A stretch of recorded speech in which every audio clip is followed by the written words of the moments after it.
what I'd like to talk to you about tonight is this ability of the individual to heal the body and heal the mind. And I believe strongly in the reality of that happening. And each and every one of us demonstrates that ability on multitudes of levels consistently. And that ability to heal the body and heal the mind comes through stronger the more that it is proven to you, proven to us as individuals. But what's really interesting is that the proof that is given to us is not always in the way that we think it should be coming. Generally, it is on a more subtle level. So it's the simple shifts that begin to occur slowly over an extended period of time, to the point of almost being undetected. And that subtlety happens for a very distinct reason. And the reason for it is that the transformation that is occurring in healing the body and mind wants to be able to integrate itself into the individual's life in such a way that it is not disturbing the rhythm and flow that exists.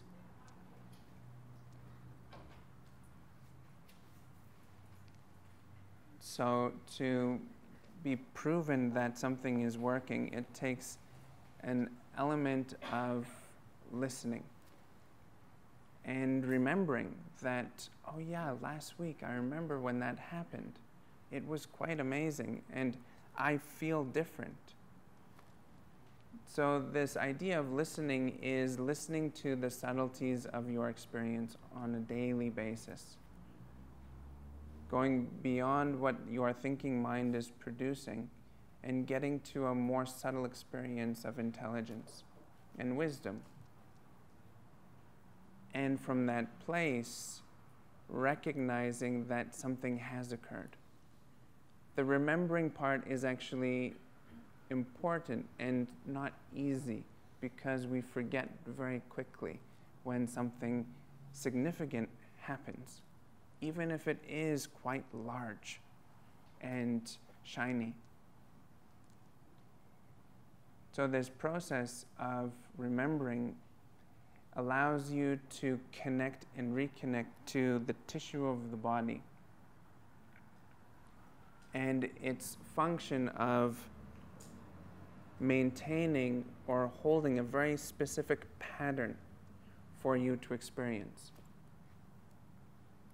And that patterned memory can either be that of that which you were attempting to be rid of or moving through, meaning an area of life that is expired, or that patterned memory within the body can be that of the transformation.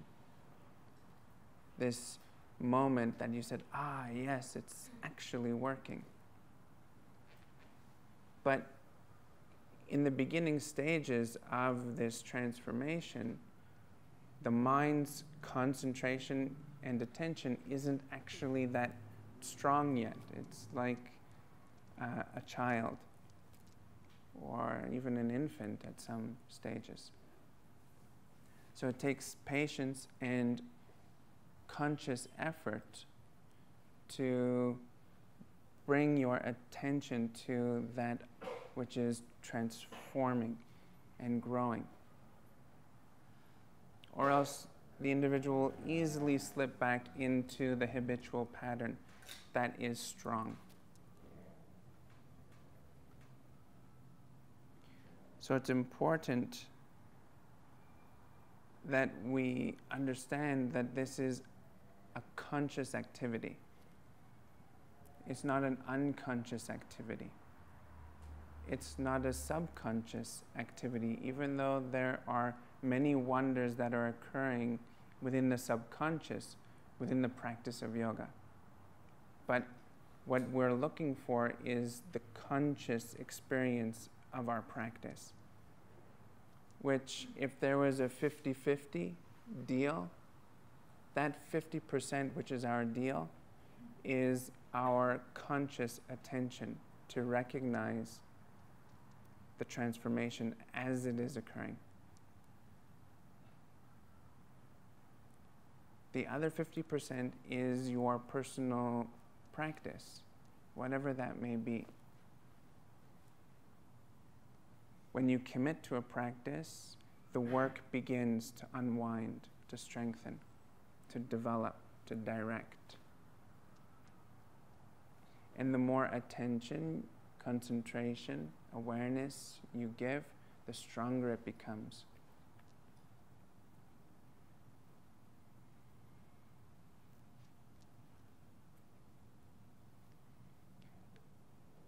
So I think it's cause for celebration, really. There's part of the mind's awareness that is continuously waking up.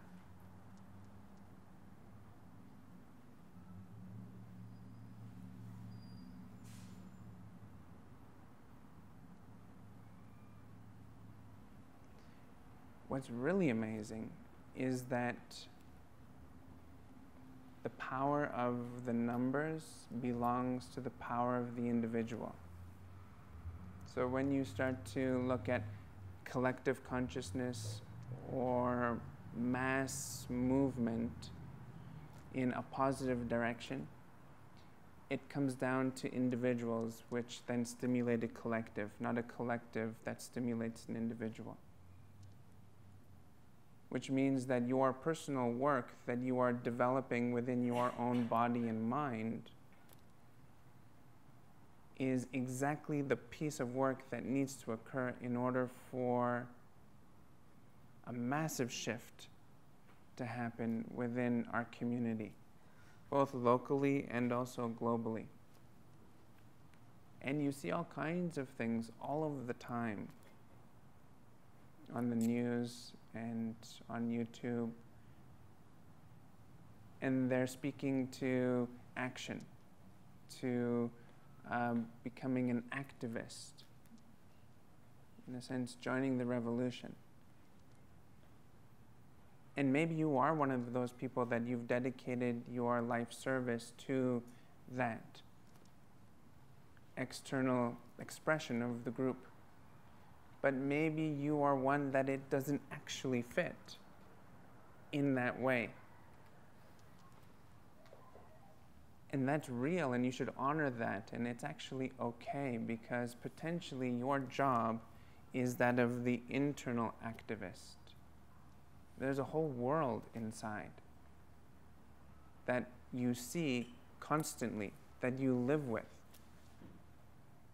And the subtle changes that occur on your internal landscape, the transformation that is developing, is in direct relationship to that global shift of consciousness. In a sense, it's an inner revolution. And a revolution, one definition, is to take a journey from an original point all the way back through to its original point. So if you feel that there is separation that is occurring within our communities, both locally and globally, then you're probably correct. Maybe we're somewhere here on this complete revolution. But inevitably, it always has to circle back to its original point. And I mean, that's a real philosophical-like statement and something that can be contemplated, because we don't necessarily know the reality of when that union comes back on a global scale, or if it ever will. And it doesn't really matter if it does or if it doesn't, because truly what matters only is that you are experiencing it.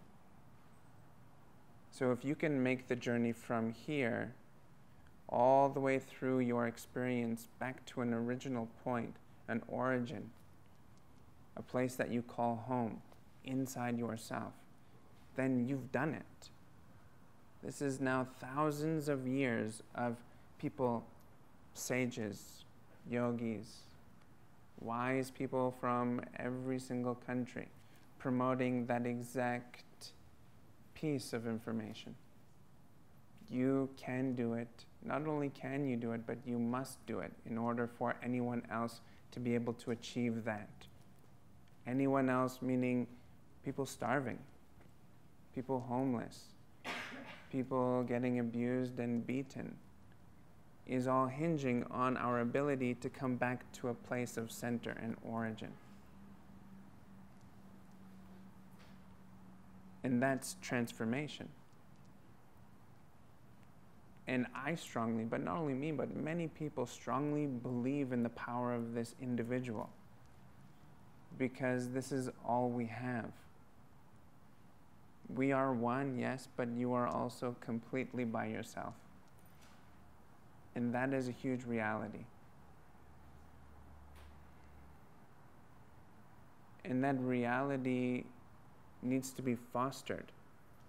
So if you were truly just simply all by yourself inside there, then wouldn't it be useful and important to make that experience the most pristine? Which means that we as individuals are taking on the responsibility to do that. So then it's no longer a fashionable thing, because nobody really knows what you're doing. It's with truth, it's with a whole heart, and it's earnest. It's in the quiet moments of the morning when you first wake up. What is the attitude? It's in the moments when you go to sleep, right before you go to sleep. It's developing a pathway of enlightenment, but only quietly for yourself. That's where it actually becomes the most potent. So that then when you start to express that attitude without disclosing the source, you do not disclose the source, you just simply express that attitude, transformation will occur.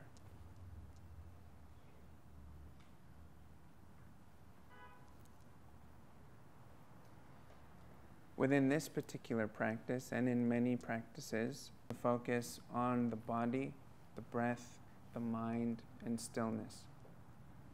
The cultivation of transformation within the body then makes it so that the body is no longer a cumbersome, breaking down, waiting for the clock to run out hassle.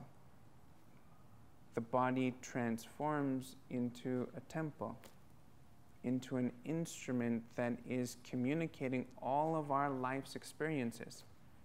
This is the playing field right here, the body.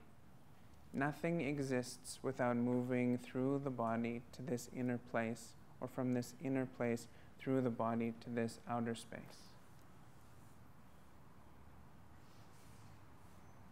And the practice of yoga is highly aware of this fact. It's not by accident.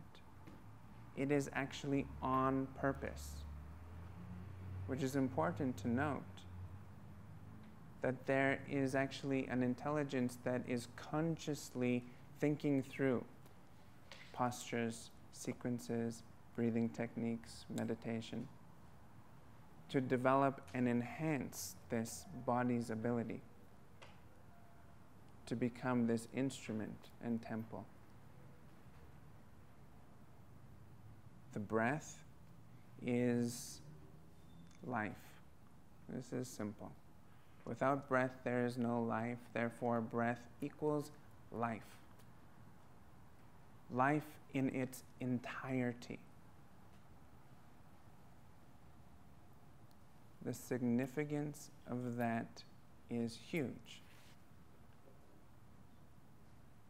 With every moment of an in-breath, there is an occurrence within the body, within the mind, within the mind's thought process, idea making, and then from its idea, its execution through the body into this manifestation which we're calling our reality. All done by the breath. So therefore the breath becomes this communicator between what's occurring within the body and what's occurring within the mind. What's occurring within our internal reality and what's being expressed out into our external reality. The information that comes from our external reality deep in to where we sit and rest. Just like this.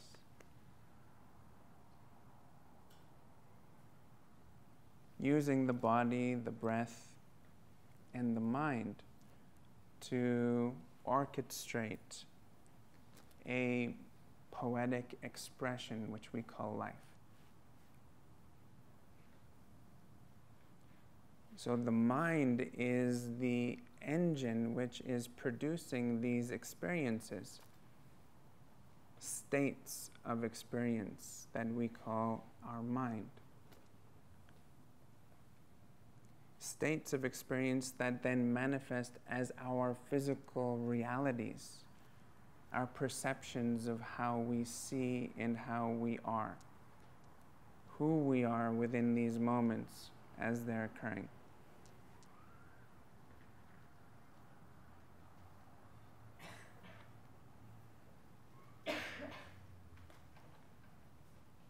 The mind is the incredible magnet that draws information from the collective,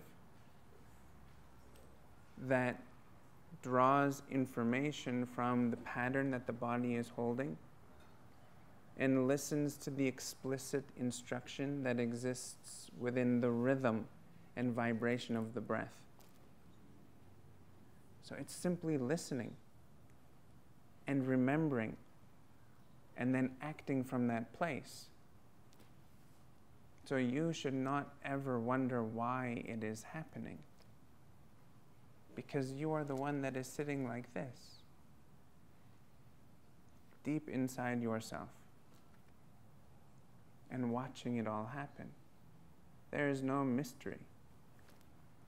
There is ignorance, but it's not a mystery that you're ignorant.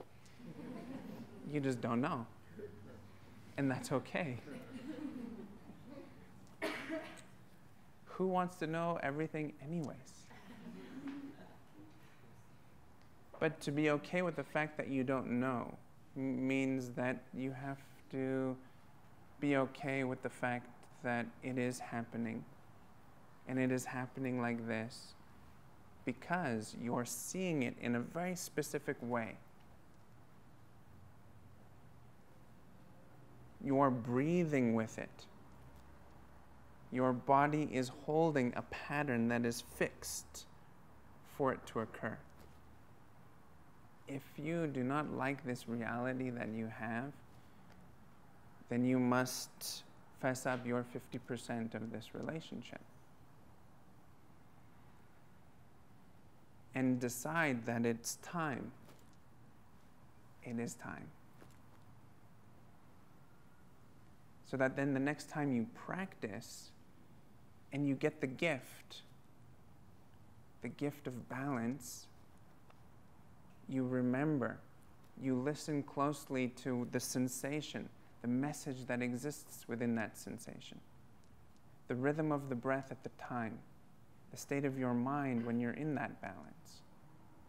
Remember what it feels like, and then replay it over and over and over again. But not as a thought, not as a particular way of sitting, not by holding your breath, but by connecting to the space which joins the three. And that space is stillness. There is a shared space that the body, breath, and mind communicate through.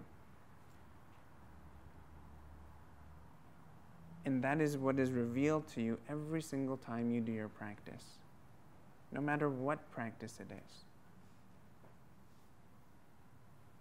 And our 50% says that I'm actually going to go into that space and rest into the stillness that is there. Again, and again, and again.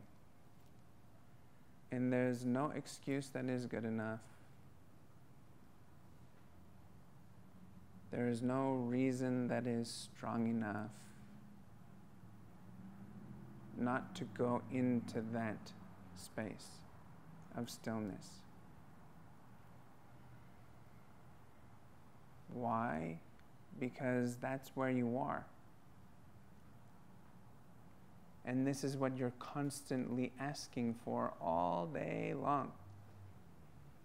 I just wish I could be more grounded. I need to be more connected. I must get more healthy. Why is my relationship so interesting right now? I need to get a new relationship. Why is my job no longer fun? I think I should get a new job. So all of these expressions of discomfort, unhappiness, and questioning comes from this unknown and a discomfort within not knowing. It's impossible to know anything outside here. The variable is actually too strong. You will not ever know me. Sorry. But you should try. You should really try to get to know me as best as you can, and let's see what happens. But you can actually get to know yourself quite intimately. If there's any relationship that is possible, it's the relationship that you have with yourself. And that's really it. So if discomfort is there, there's nothing external that can help you. It's an internal fix. And if you say, wow, well, I just don't know if that is possible. It is possible. I just don't know how. I just told you how.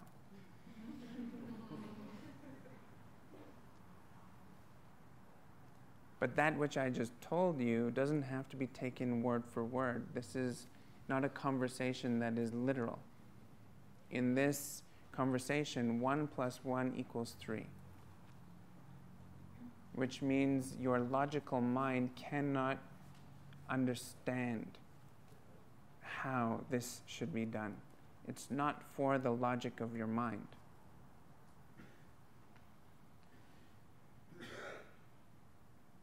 The logic of the mind is preoccupied with keeping this whole reality straight. Let it just do that. We're looking for something that is deeper, are we not? Something that is that much more meaningful. If I were to tell you the secret as to how,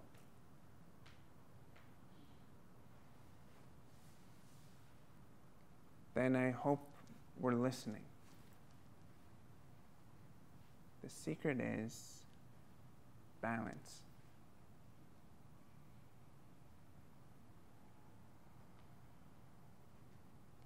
We start acquiring this very significant concept of balance when we're born.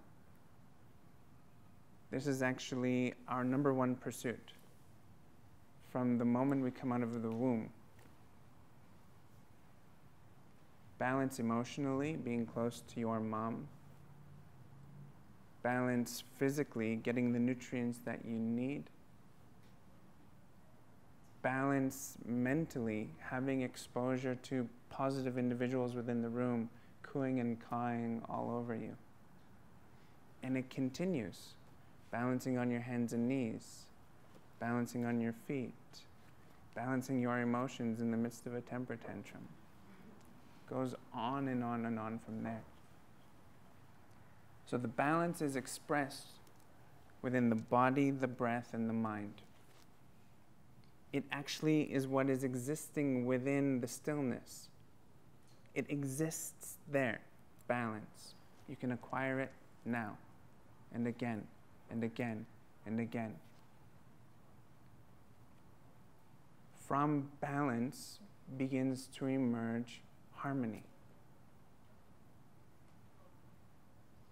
Harmonious expression and existence between the body, the breath, and the mind, and how they communicate through this stillness.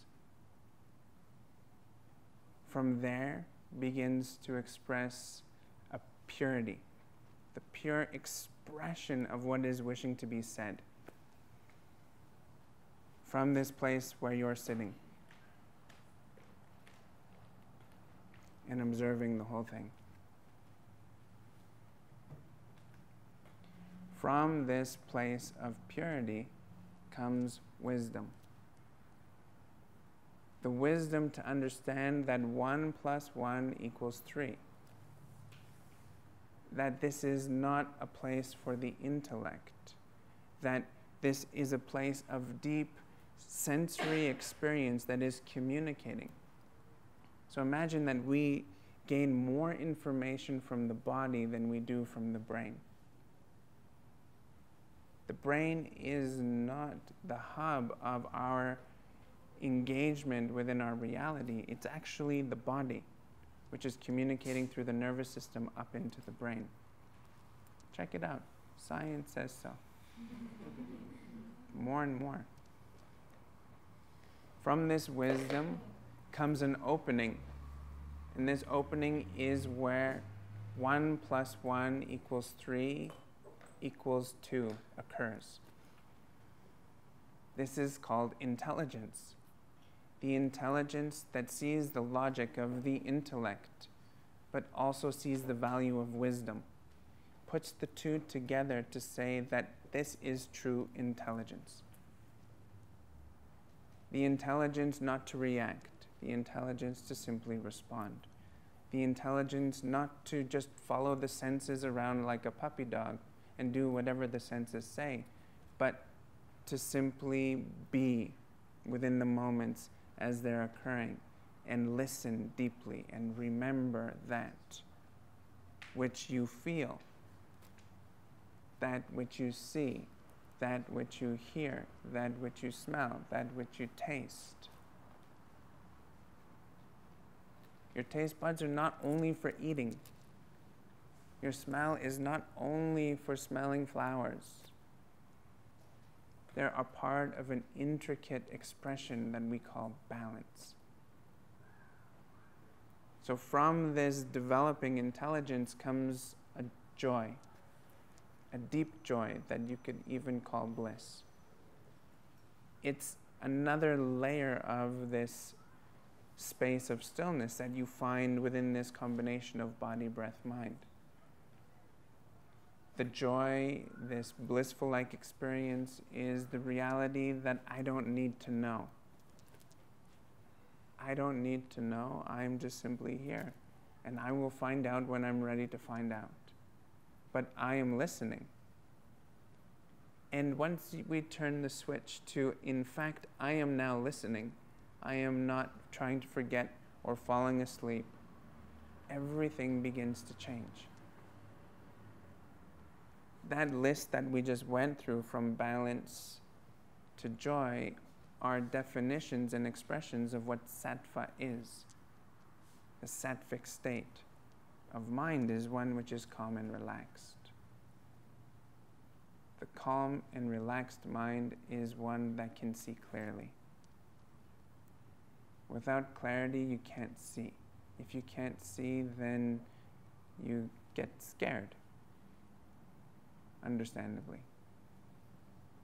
And if you do not challenge that fear head on and train your eyes to see in a different way, to see through things, not at things, but through them, you begin to get the true meaning of what is attempting to be expressed to you.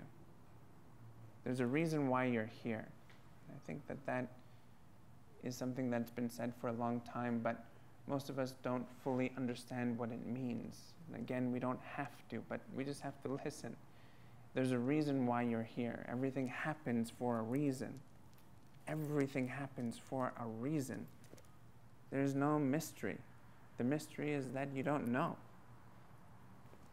And why don't you know? That is a mystery. So everything happens for a reason. This young one who is screaming outside is for a reason.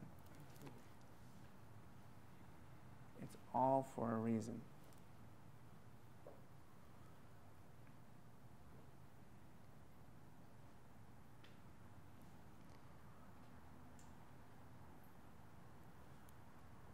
The reason why I wanted to have this talk tonight was because I really wanted to let you all know that there is thought process, that there's connection to intelligence with this whole process of yoga. It's not randomized.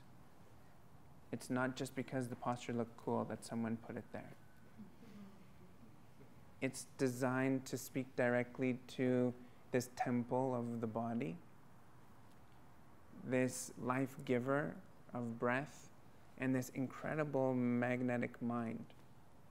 It's speaking directly to those three components and the equation of how to give sustainable space within the three, so that then we can connect to the stillness that exists within that space.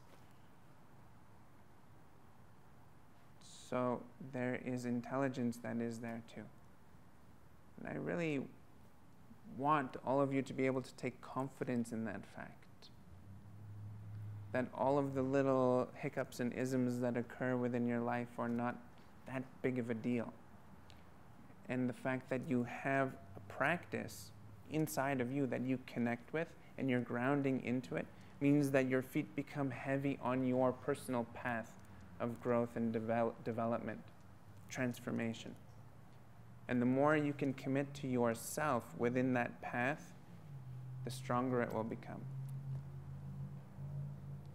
And from the bottom of my heart, as deep as you can go, I am blessed to be here with you. I truly am. I feel blessed, blessed, blessed, blessed, blessed. I would just keep going and going and going. I wouldn't ever just rest. I would just go. It wouldn't matter because I feel that blessed. And I hope that you can feel that. I really do. That my love for all of this and for all of you. Thank you very much, everyone. Namaste.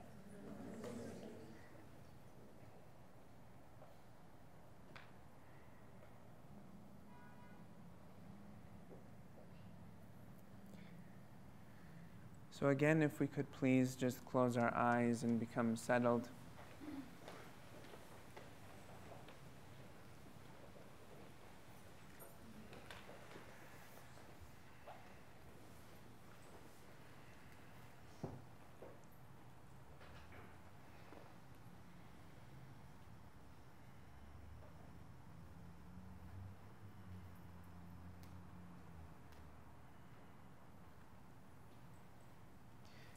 And without forcing, allow yourself to listen to this space, the stillness within the space inside of you. And without forcing anything, allow yourself to be in the position of remembering who you are and why you're here.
eyes closed, bring full deep breaths into the body.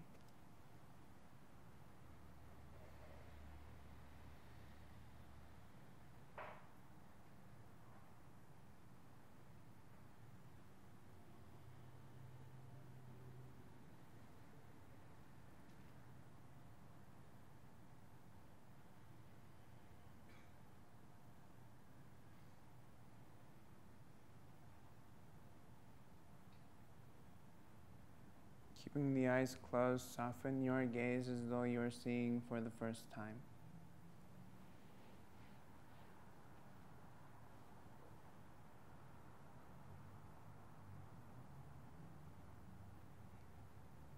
And now very, very gently, very slowly, allow your eyes to open.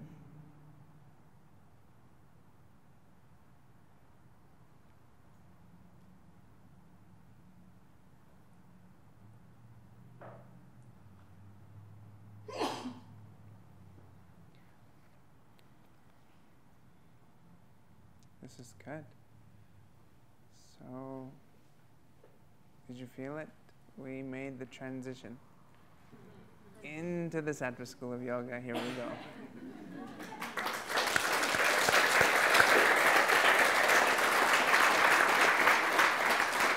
It's exciting. I would like to give one more thank you to my beautiful wife, Sarah, because she's done so much to make all of this happen. To Rini, to David Kether, to Jade, to Angie, to Maggie, to everybody that makes it all happen. All the teachers. To Clayton, yes, for the beautiful images, that's right, Mr. Clayton Didier. To everybody who comes to the Yoga Loft, now Sattva School of Yoga. Because this is how it happens. Thank you very much.